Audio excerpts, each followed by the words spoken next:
Graça e paz, meus irmãos. Atos capítulo 2. Acontece uma revolução na igreja. De fato, Atos capítulo 2 ele é denominado como o dia do Pentecostes, né? Porque era, na verdade, o Pentecostes uma festa dos hebreus, que era a festa da colheita, né?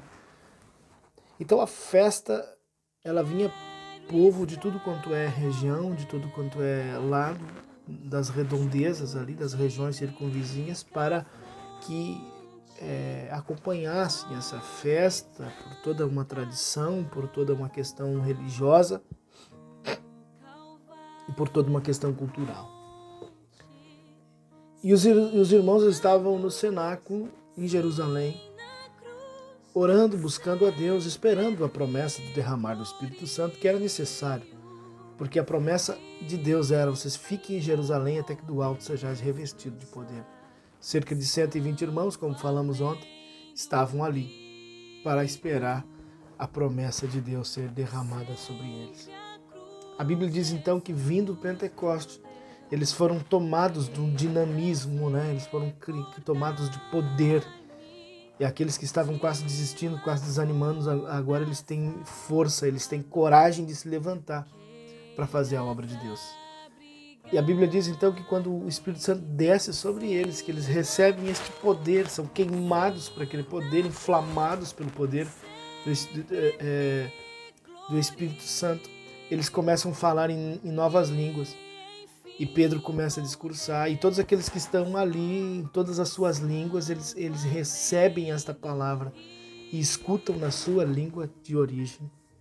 Queridos irmãos, é interessante nós analisarmos isso, porque depois nós vamos mais para frente entender também uma outra língua estranha que é dada aos discípulos, mas essa especificamente em Atos 2, todos aqueles que estavam em volta ouviam na sua língua natural.